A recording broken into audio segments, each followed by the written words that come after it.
श्री स्वामी समर्थ. श्री गुरुदेव दत्त. नवीन वर्ष चालू झालं ना की प्रत्येक स्वामी भक्त या दिवसाची खूप आतुरतेने वाट पाहत असतो. तो दिवस म्हणजे स्वामी प्रकट दिन. आणि आपल्याला श्री स्वामी समर्थ यांच्या प्रकट दिनाचं औचित्य साधून ना जेवढ्या सेवा जमतील, तुम्हाला जेवढ्या सेवा शक्य होतील तेवढ्या सेवा तुम्हाला करायच्या आहेत. कारण की 20 मार्चला तुम्ही जेवढ्या सेवा कराल ना तेवढं जास्त पटीने पुण्य तुम्हाला लाभणार आहे. तुमच्या इच्छा पूर्ण होणार आहे. तुमच्या आयुष्यातील दुःख संकट दूर होणार आहेत. त्यामुळे 20 मार्चला जमतील तेवढ्या सेवा तर कराच. सोबत तुम्हाला हा अध्याय वाचायचा आहे. हा अध्याय इच्छा पूर्ण करणारा अध्याय आहे. तुम्ही जर का हा अध्याय 20 तारखेला वाचला ना तर बघा तुमच्या इच्छा स्वामी महाराज नक्की पूर्ण करतील. तर तो अध्याय कोणता आहे, नैवेद्य काय दाखवायचा, सर्व माहिती मी तुम्हाला या व्हिडिओमध्ये सांगणार आहे. त्यामुळे व्हिडिओ शेवटपर्यंत बघा. आणि अजून तुम्ही आपल्या चॅनलला सबस्क्राईब केलं नसेल तर चॅनलला सबस्क्राईब करा.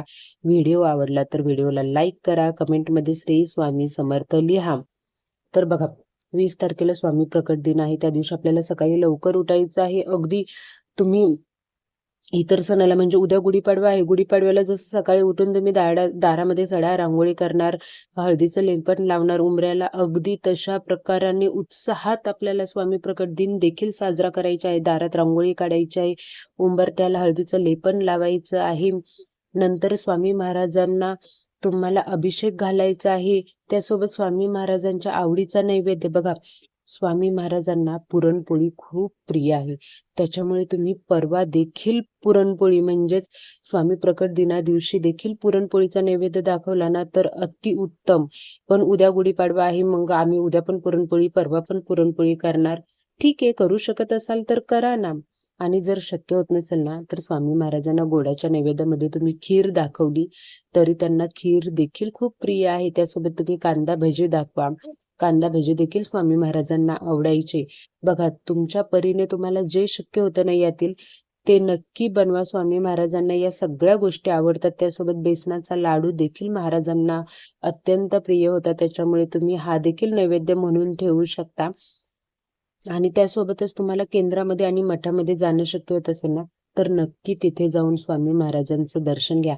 बघा घरी देखील स्वामी महाराज आहेत, पण केंद्रामध्ये ना थोडी जास्त ऊर्जा असते. तिथे ना तुम्हाला ऑटोमॅटिकली तिथे गेलं ना खूप जास्त प्रसन्न वाटेल. जेवढे तुम्हाला घरात प्रसन्न नाही ना वाटत त्याच्यापेक्षा डबलीने तुम्हाला केंद्रामध्ये प्रसन्न वाटतं.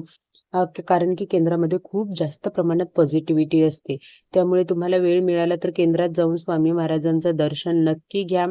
आणि घरी आल्यानंतर तुम्हाला सकाळी जाणार असाल केंद्रामध्ये तर घरी आल्यानंतर दुपारून तुम्ही हा अध्याय वाचा. दुपारून जाणार असाल, जसा वेळ मिळेल तसा तुम्ही कधीही हा अध्याय त्या दिवशी वाचायचा आहे म्हणजे वाचायचा आहे.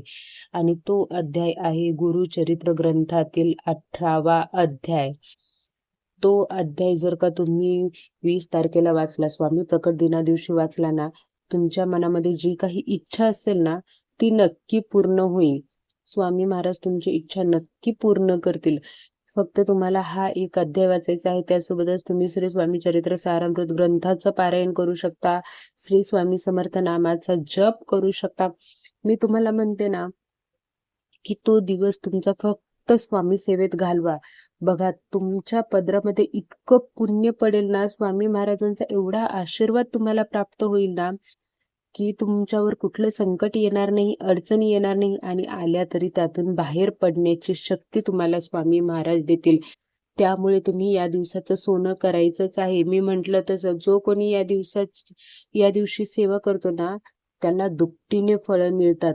त्यामुळे तुम्ही नक्की गुरुचरित्रातील 18वा अध्याय तर वाचायचाच आहे. त्यासोबत तुम्ही श्री स्वामी चरित्र सारामृत ग्रंथाचं पारायण करायचं आहे. श्री स्वामी समर्थ नामाचा जप करायचा आहे. आणि सगळ्यात महत्वाचं म्हणजे कोणाची निंदा करायची नाही आहे. तुम्ही किती सेवा करताना त्यापेक्षा तुमचं मन किती साफ आहे, तुमचं मन किती पवित्र आहे ते खूप महत्वाचं असतं. त्यामुळे कोणाची निंदा न करता, कोणाबद्दल वाईट विचार न करता जर का तुम्ही ही सेवा केली ना तर नक्की तुम्हाला फळ त्याचं मिळणार आहे. त्यामुळे सेवा करा, स्वामी भक्तीत दिवस घालवा. आणि व्हिडिओ आवडला असेल तर व्हिडिओमध्ये नक्की लिहा कमेंटमध्ये श्री स्वामी समर्थ.